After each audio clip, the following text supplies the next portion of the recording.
Hello everyone and welcome to the BDH Sterling webinar on how to help your clients make the right decision with their overseas pensions.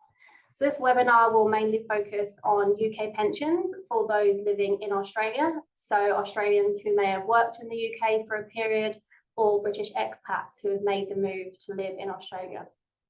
The webinar should run for approximately 30 minutes and we will have questions at the end. Please do put the questions in the question box rather than the chat, just so we can ensure that we do address all of those questions. So on the webinar today, we have myself. I am Charlotte Everard and I'm the Pension Transfers Manager at BDH Sterling. I am one of the people at the firm who are regulated and licensed in the UK and Australia and have been at the company for 6.5 years. I'm based in our Perth office, although we do have offices in the UK, Sydney, Melbourne and Perth. We also have on the webinar with us today, Steph Mills. Steph is one of the pension transfer specialists at BDH Sterling and she is one of our UK licensed advisors here.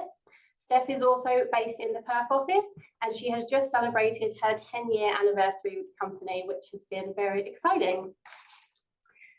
So here we just have the general advice warning. So something every one of you should have seen this many times, just to let you know that this is general information. Every client is different, legislation changes along the way. So today on the webinar, we'll cover a few things.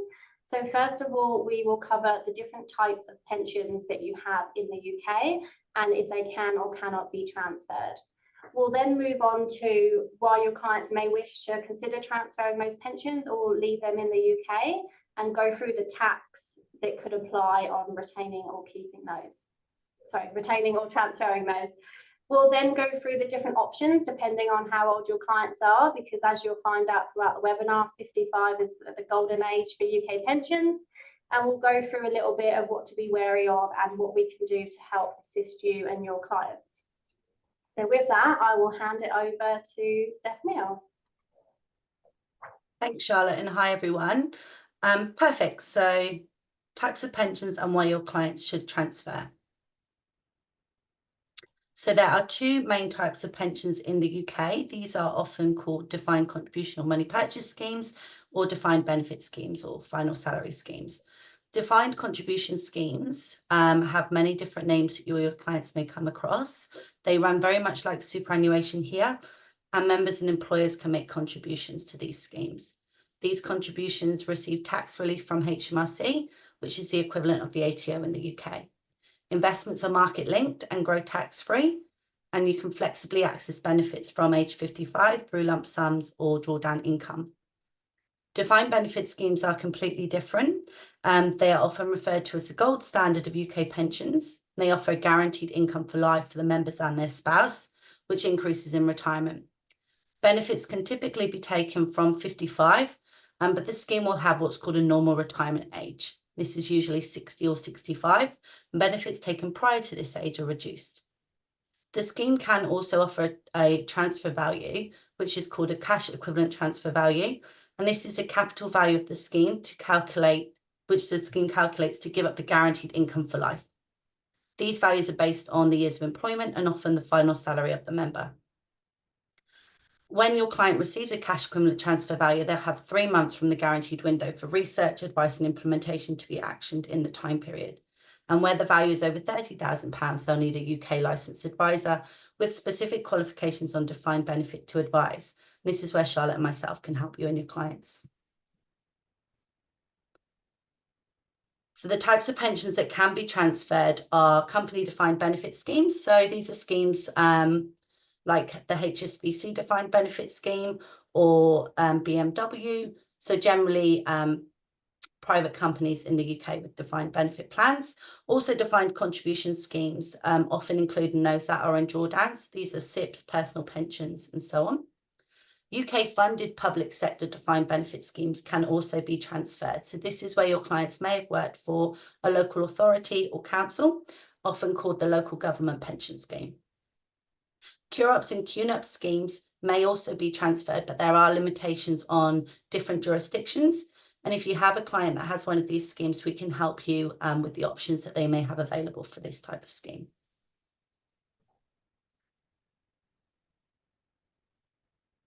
So there are also pensions that cannot be transferred from the UK, one of these being the UK state pension. This is a income guaranteed from the UK government and will come into effect for clients between the age of 66 and 67, depending on their age. It's a non-means tested income, which your clients may have entitlements to if they've worked in the UK. To receive the full UK state pension, they would need 35 years of qualifying national insurance years and at least 10 years for a proportionate pension. You also cannot transfer unfunded government defined benefit schemes.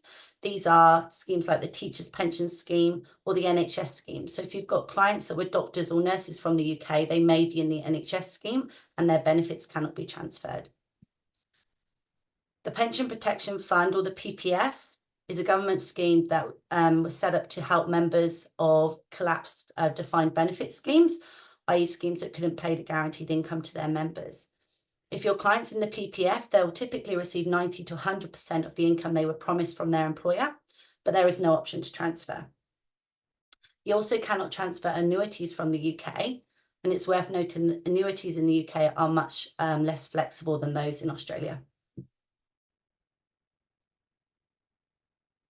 Australian cure-ups. So there's two options for products for cure-ups. One is a retail cure-ups, and the other option is a self-managed super fund with cure-ups.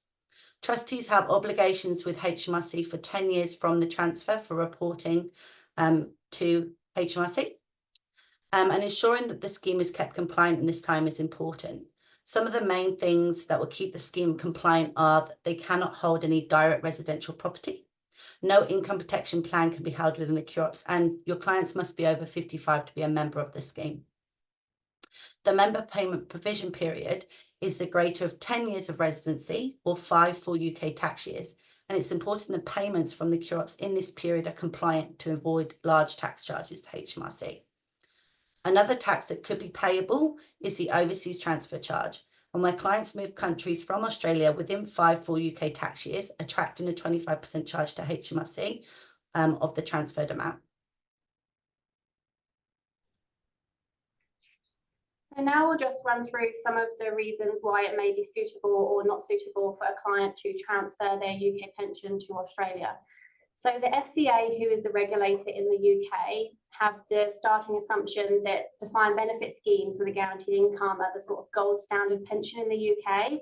And the initial stance should be that a client should retain that guaranteed income for life because it's so beneficial. So we always have to start advice on that assumption and look at why we would transfer out, why it is suitable for clients. And it is a lot of information in terms of if someone is living in Australia. So there's a lot of stuff to look at. So starting assumption is to keep them. It may also not be cost effective or tax effective. So some of the UK pensions may have very low costs. And also if you have a client who has no taxable income in Australia and a small UK pension, it could be that they may be able to get the UK pension out tax-free. So it might not be best to transfer that pension to Australia. You also have the current UK pension scheme may have good performance, guaranteed returns, fixed returns. So as an example, some of the older UK pension schemes have fixed bonuses that they would apply every year. So you may have a pension scheme with a fixed 4 or 5% guaranteed bonus every year. And when that bonus is added, it cannot be taken away and the value will not go down on that bonus. So risk-averse clients may really like that rather than taking on the investment risk in Australia. You could have as well early exit penalties on the UK pension schemes or the cure-ups. So something I'll go into a little bit more detail later on in how that works. But if there's a large exit penalty, it may be best to just wait until that exit penalty has finished its term. It could also be in terms of defined benefit schemes where there's a guaranteed income. That investment risk is on the old employer. So by transferring out and giving up that guaranteed income, it means the investment risk goes on to the client. And some clients may not be comfortable with that. They may not be suitable in terms of their risk appetite. So just something to review. So of course, there's also reasons why transferring could be suitable. Although we have clients who may be risk averse, don't really fancy looking at the investments, on the other side, you've got those clients who do like to have a bit more investment control and they're happy to take on that investment risk. So in the UK, you can invest in Australian dollars in the UK pensions. However, the Australian dollar investments are more limited in terms of the pound sterling investment. So by transferring to Australia, you of course have the whole of market in Australian dollars that you can invest in. Also, estate planning is a big one. So in the UK, if you pass away under the age of 75, your UK pension goes to your beneficiaries tax-free. However, if you pass away over the age of 75, that pension is taxed at the beneficiary's marginal income tax rates in the UK. However, if you've got a beneficiary in Australia, they inherit the sort of transaction history on that UK pension, and they will have to pay tax on inheriting that. So of course, by moving the pension to Australia and a beneficiary being able to access it tax-free, it definitely makes it easier, as well as the administration when someone does pass away, it makes it a lot easier. You then have currency control. As you all know, the currency rate changes daily, minute, just like the market does. So by taking out that currency risk can really be beneficial to a client, just so they know what they've got in dollars. They can start to plan their retirement a bit better. When you're doing your modelling and retirement planning for your clients on a holistic basis, you can then also know exactly what is there. So that's definitely a benefit of transferring.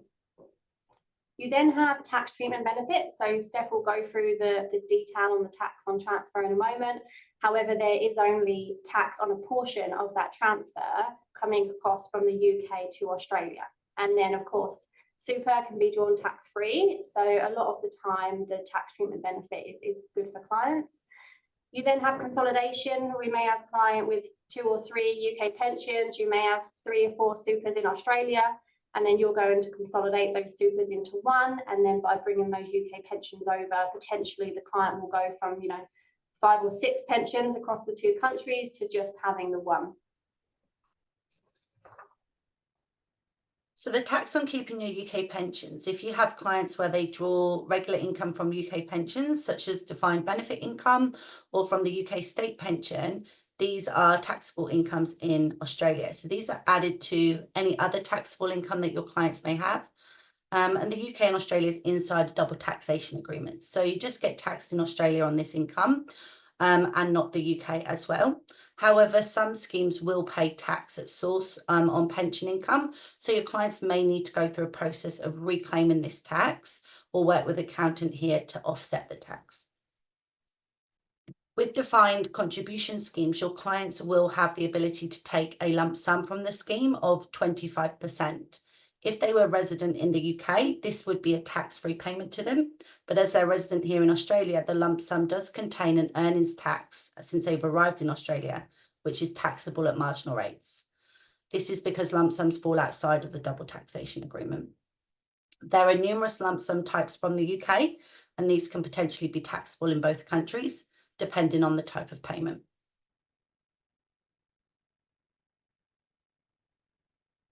So as Charlotte mentioned before, there is tax on transfers to Australia.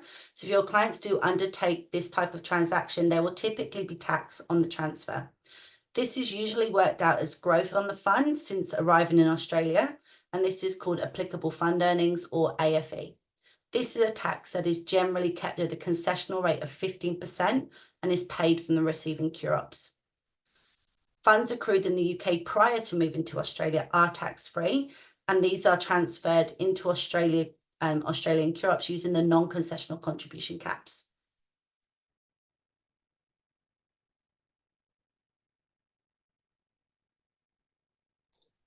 So now we'll just go through the transfer options for clients over the age of 55. So I mentioned the golden age of 55 with UK pensions. So years ago, any UK pensions could be transferred to Australia, no matter what the person's age was. However, in the UK, you cannot access your UK pensions at all, apart from ill health, before the age of 55. And that ill health payment is only if you unfortunately have under 12 months to live. So HMRC, when they saw the Australian rules for financial hardship and ill health, they weren't happy that people could access the pensions. So HMRC said any QROPs has to restrict the access to age 55. So that's where the age 55 has come from. And that age 55 is also going to be increasing and will be age 57 from the year 2028. So if you've got younger clients at the moment, they'll likely have to wait a couple more years past the age of 55.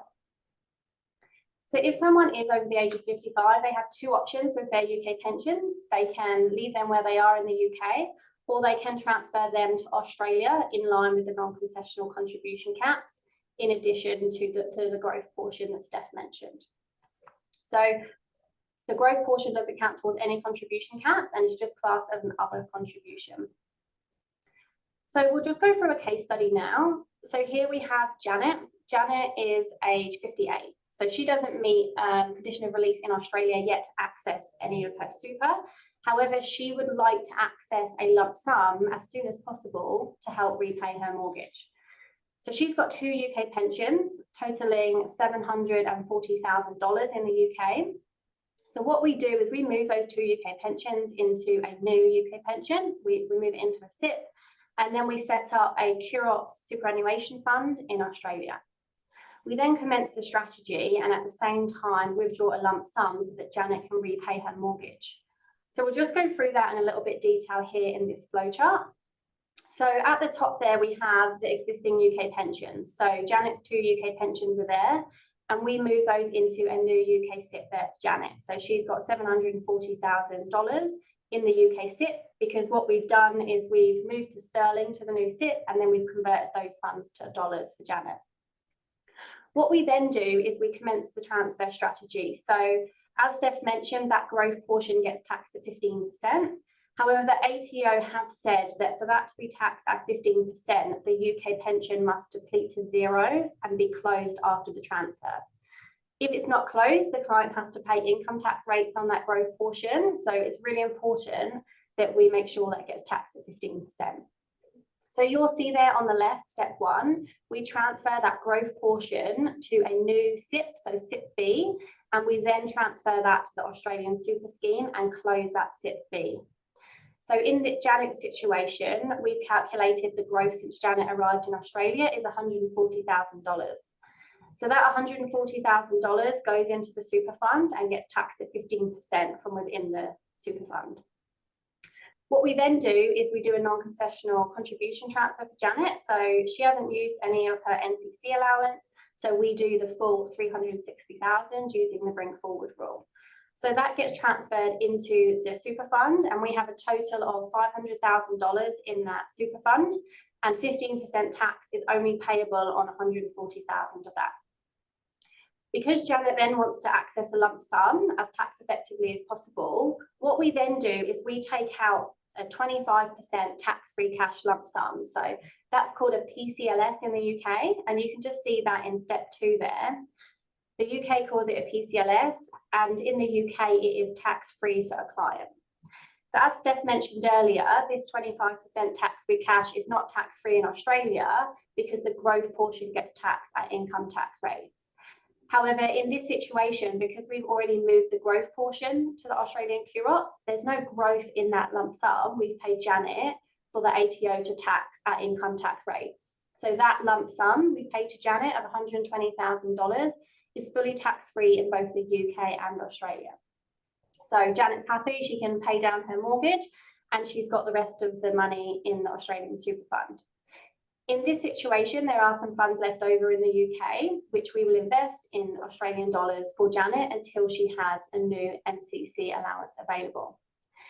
In this example here, there is $120,000 left in the UK. So what potentially we would do if Janet's happy to wait for that personal lump sum for her mortgage is we would sort of straddle 2 Australian financial years, and we would do a 120 NCC this year, and then next year we would do this larger transfer for Janet. So it really all depends on the value of the fund, how much the growth is, and the growth can really affect the transfer strategy for the client. So next up, we'll keep with Janet, but another example just where the growth is much more. So in this next example, Janet's been here a very, very long time in Australia, and her growth portion you can see there in SIPP B on the left is $500,000. So again, we put that growth portion, $500, into a new SIPP and move it to the super fund and then close that SIPP. So once we've sent over that growth portion for Janet, there's only $240,000 left in the UK pension. So we can only pay Janet 25% of that tax-free. So we pay Janet a personal lump sum of $60,000. And then the NCC that we have left over is just $180,000. So in this example, Janet does pay more tax because there's more growth. However, the whole of the UK pension has gone over in one financial year, one sort of transaction. There are also options that we can look at for clients that are under age 55. There are a couple of options for these clients. So you can either retain the current pension. If your clients do this, would encourage you and your clients to just check in on the risk and the investments and ensure that you're comfortable that it aligns to their risk profile. A lot of these pensions are very, very old and your clients are likely to not know what they're invested in. Or you can look to consolidate to a new arrangement with more options to prepare for an onward transfer to the CUROPS. Some benefits of consolidating in the UK prior to age 55 are the options to purchase Australian dollars or have more control in general over the investments. Investments can be placed in Australian denominated funds, as Charlotte mentioned before, and there's also option for sterling funds as well. If your client does pass away prior to age 75, 100% of the pension can be passed to beneficiaries too. There's more involvement from you and the clients on investment choices, which is aligned to your wider advice needs for these clients. So I'll look at a case study for a typical client under age 55. So this is John, he's 53, he has 2 company pensions in the UK, which total $350,000. He'd like to move these to Australia. So we'll look at consolidating these plans in the UK to a SIPP or a personal pension, and then we'll invest the funds in the UK in either Australian dollars or sterling. And at age 55, the CUROPS will be set up in Australia, and then we'll commence a strategy in line with the non-concessional caps, and of course, looking at any growth that he may have on the plan as well. So this flowchart shows how this would typically be implemented. So we transfer the existing funds to a new UK SIPP or personal pension in the UK, buy dollars if that's what they're looking to do, and invest in dollars if they bought the dollars, or indeed invest in sterling if that's the case as well. And then at age 55, start the process of transferring to a CUROPS. So I'll just go through a few things to be wary of in terms of this complex area of advice.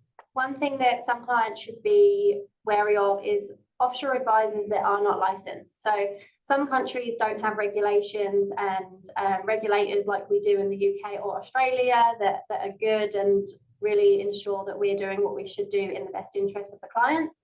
So if you are working with a financial planner offshore or in the UK doing this type of advice, it's just important to make sure they are on a regulator's website, so that then if anything does go wrong, the client has recourse to the Ombudsman in terms of complaints.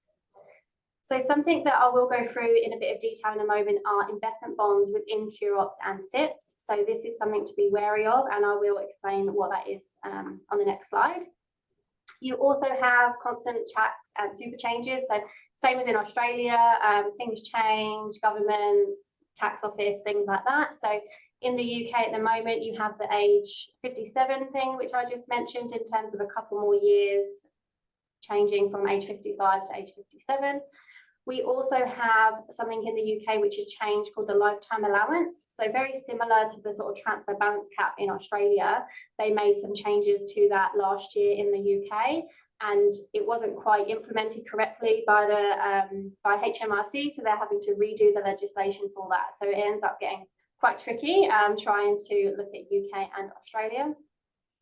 You then have penalties. So if payments are made to a client that shouldn't have been, there can be up to 55% tax charge on the transfer or withdrawals from the schemes in the UK or Australia. So of course, we don't want clients paying massive tax bills like that. So just something to really be careful of.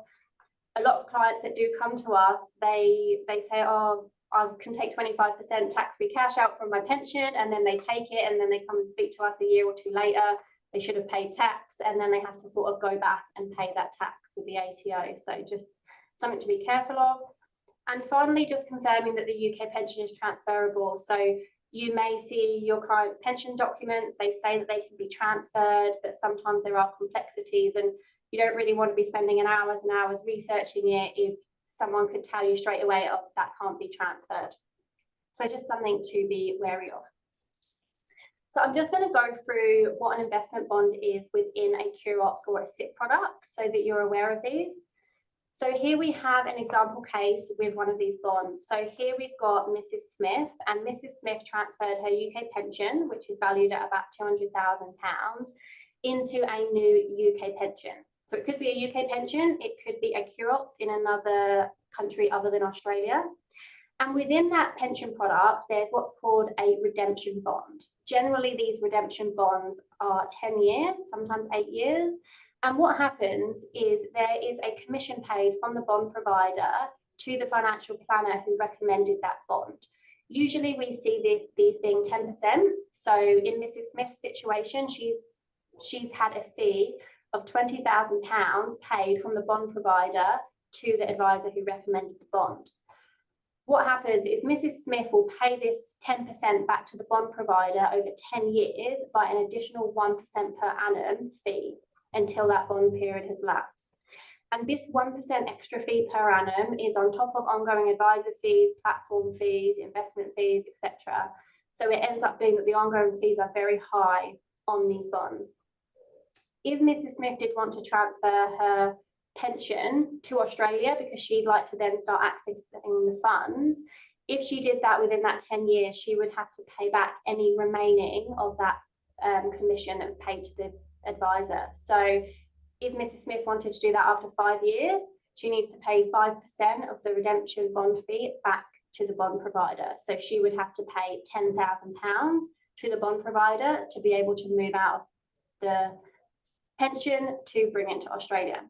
So this is something that we see often. Usually it is within CureOps in other countries that we move to Australia, so Malta, Gibraltar, Jersey, places like that. However, they have started to pop up within UK pension SIPPs as well. So definitely something to keep an eye on with advice to your clients. So how can we work with you as our fellow professionals? So I'll talk a little bit about our B2B service, which Charlotte and I both working. So we would deal with the UK pension advice only and look at that in conjunction with your Australian ongoing advice. And you will retain the client ongoing. So we won't be involved in anything on the Australian side of things ongoing, although we can help you with CureOps product advice if that's required. When transfers complete, we hand over to you and we help increase your funds under management. And as experts in this area, we're licensed in 2 jurisdictions and we take the compliance risk away from you for this type of work. We don't outsource anything. Our advice and our administration is all in-house. And we're also happy to help with any technical queries for you and your colleagues. And as Charlotte mentioned before, we're both based in Perth, so able to talk to your clients all over Australia.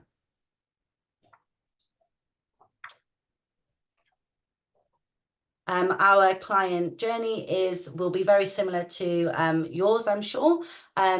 So to undertake a client engagement with us, we would need to meet with your client, research their plans and present any advice before implementing that on their behalf. And you can be involved in this process as much as you like. So you can attend the meetings, you'll get copied into correspondence. That's really up to you on how much involvement you'd like to have. Where we do advise on defined benefits, there will be some more additional steps and requirements, but we will explain this to you and your clients in the first meeting. One thing we do like to do with this type of work is manage expectations on timeframes. It's not a quick process. And typically we would say that from engagement until funds arriving in Australia is usually around 1 year. Can be longer when there's multiple funds or we're dealing with particularly hard UK schemes to deal with.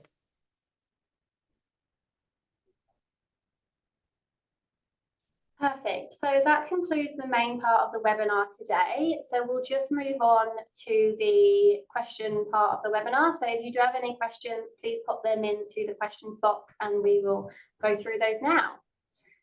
So first of all, just a question for you, Steph. One here, is it possible that a client has a UK pension account that has no growth and can simply transfer to the CUROPS with the NCC rules? Yes, it is possible. It really does depend on how much it's grown since they've arrived in Australia. So if there's been no growth, perhaps it's been in cash and there's been fees taken, then yes, there can be no growth. So it's really case by case on the pension. Perfect. So another question here is around, if a client has an ISA, is it the same tax situation? So an ISA in the UK is an investment account, and those, if you live in the UK, they are tax-free. You put the money in there, grows tax-free, and you can withdraw it tax-free. However, if someone lives in Australia and they still have an ISA, it is taxable in Australia, so it's capital gains tax. So every time a client changes an investment fund, does a fund switch, or sells a fund, there are capital gains tax implications. Again, this is something that we can look at. We can advise clients who have UK investment accounts, UK bonds, or offshore bonds. So anything in that sort of area, we can definitely have a chat with you around that. So Steph, here's a question for you. Can you give some more information on the UK state pension? Yes. So the UK state pension, your clients, as I said before, may have entitlements if they've worked in the UK. They don't need to be British. They can be Australians returning that have worked in the UK as well. It's not means tested and is a guaranteed income. So at the moment, if you had a client that was eligible for the full UK state pension, they could expect to receive around £220 per week, or £11,000 a year. So it can be very valuable. Because they live here in Australia, the main difference is that it doesn't increase once it's put into payment here, whereas if they lived in the UK, it would continue to increase. So if you've got clients that are a little bit younger and not due to have the state pension just yet, they're still going to have some increases under the triple lock agreement. So that 220 is likely to be higher when they come to take the payment at 67 for your younger clients. You can also top up what's called missing years. So if you've got clients with a gap of within that 35 years that I mentioned before to get the maximum, they can buy additional years from HMRC, and they will receive a forecast of what these cost. So there's two options. One is a cheaper one, which is class 2s, around £160 per year, and then class 3s, which are around £900 per year. So it really depends on your client's employment and things like that, but HMRC will tell you what the gap payments are. At the moment, you can buy 16 years in one payment, and from April 2025, you can buy 6 years. And then after that, you can buy one additional year until state pension age to get up to the maximum. So if you've got clients with a big gap at the moment, it's worth looking at now so they can benefit from that 16-year incentive. Another question that's just come through is, I understand that clients must receive advice from a British advisor, which can be costly. So depending on the type of pension scheme your client has, some of them do specify that the client must take advice from a UK licensed advisor, yes. So especially defined benefit schemes where there's a guaranteed income, it's not just a UK licensed advisor, it is an advisor who has the pension transfer specialist qualification. So it's an additional qualification. And yeah, they're very strict on that. We have to sign a lot of forms. We have to do a lot of compliance checks and things on this type of advice. In terms of, is it costly? It really depends on the company that you're working with. At BDH Sterling, our costs are fixed costs. So it doesn't matter what the value is. And we have two different fee structures depending on if it's a transfer or it's just a sort of withdrawal strategy. So feel free to get in touch with us and we can definitely send through the costs if you've got a client in mind. So Steph, just one for you. If there is a defined benefit pension already in payment, can it be transferred to Australia? Yeah, so good question. No, it can't. Where a defined benefit scheme pension is in payment, then no, it can't transfer. Perfect, thank you.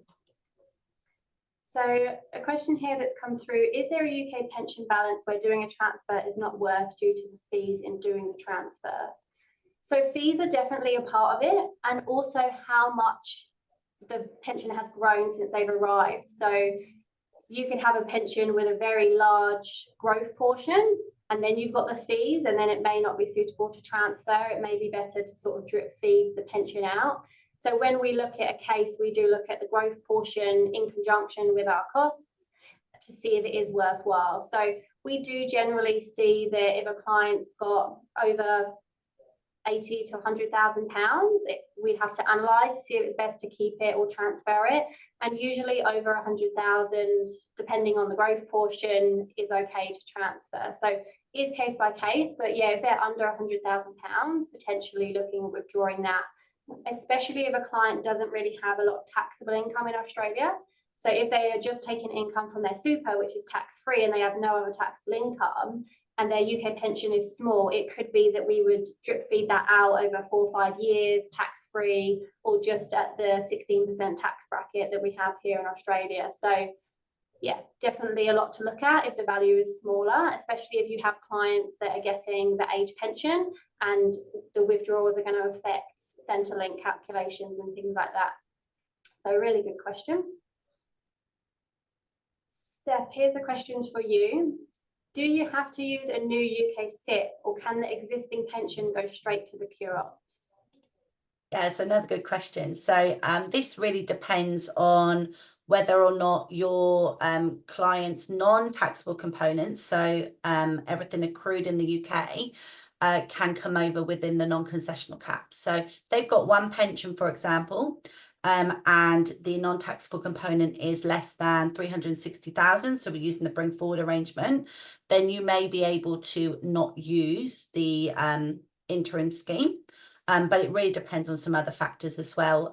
But yeah, in essence, you don't need to use it if your non-concessional components are within the caps to bring them over. We also have a question here on restrictions in terms of access from super. So are there any restrictions on access once the funds are in super? So once the funds are in super and your client's paid that 15% tax on a portion, generally the Australian rules do apply. So conditions of release and tax as you know it will apply to withdrawal, so absolutely fine.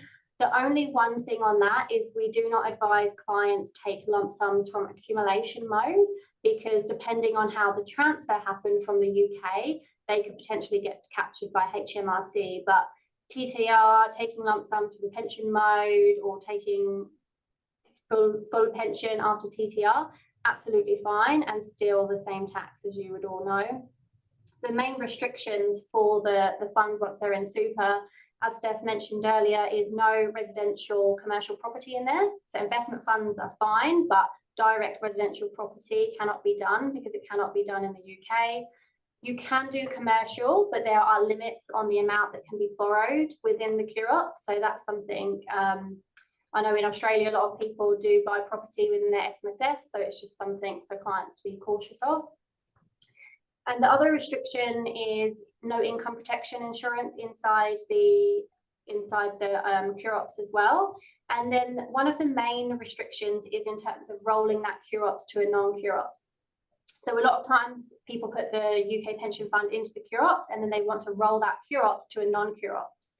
And there are 2 rules that have to be met. So first of all, the client has to have been in Australia and outside of the UK for 10 full UK tax years prior to transfer from a QROPS to a non-QROPS. And there also has to have been 5 full UK tax years since the last transfer from the UK happened. So if you do have any clients that have funds in a QROPS and you want to, I don't know, wind down the SMSF, or they want to be rolled to a non-QROPS, you can just get in touch with us. We can just review the dates, review everything, and just let you know if it can be done. It's also the same with the old QROPS. So a lot of you may remember years ago when loads of transfers were happening to Australia and there were lots of super funds that were QROPS and they got taken off the QROPS list. So they're not a QROPS anymore, but the funds are still old UK pension funds. It's also important just to be careful with rolling those over, because some of those super funds here will ask for evidence that it can be done and there won't be any UK implications. So just something to be wary of. So Steph, just a question for yourself. I think you might have touched on this earlier, but just if you could go through it again in terms of how long the process generally takes to move the money from the UK to Australia. Yeah, so it is a hard one to give you an exact example. UK pension schemes are they're not like super here. They actually can be very difficult to deal with and have quite long timelines to deal with as well. So all that considered, depending on how many pensions your client may have, the complexity of the strategy, those kind of things. Usually we would look at it being around 1 year for funds to come over. But a kind of a good timeline would be if it's happened within 9 months from engagement. Perfect. So we just have another question here. So this is the last question that we have here until we finish up. So is a pension payment from the QROPS for a full amount allowed, which could then be recontributed to a non-QROPS account? Yeah, good question, and something we do get asked very often as well. So once we've transferred funds over from the UK into super, if your client meets the full condition of release and you recommend or they do it, they withdraw all of their money from the QROPS and shut the QROPS down, that absolutely can be fine. Once the funds are in the client's personal bank account, they can do as they would like with that. What I will caveat on that is, if you do bring a UK pension fund across to Australia, non-concessional contributions will be used. So if the non-concessional contributions have been used and you withdraw all of the funds into a personal bank account, there may not be scope to recontribute them back in straight away. So definitely something that can be done, but just be careful that it's not withdrawn and there's no non-concessional contribution limits. What does happen quite often as well, if we do have a client with a large pension fund, they don't necessarily need a personal payment. So in the case study I went through with Janet, where we gave her $120,000 tax-free lump sum to pay down her mortgage, if clients do want to just get all the funds over as soon as possible and we pay them those personal lump sums, what some financial planners do in Australia we work with is help the clients contribute that tax-free personal lump sum into their spouse's name to try and just get all the money over quicker, and maybe just increase their spouse's super where they don't have a UK pension to transfer over, or they just haven't built up much super. Great, so that's all of the questions today. If you do have any further questions for Steph or myself, please do reach out. You will get an email with contact details on so you can get in touch. And if you have a specific client in mind, we're happy to chat through that too. So that email will come through, and we look forward to speaking to some of you again soon. And thank you so much for joining us today. Have a lovely afternoon. Thanks, everyone.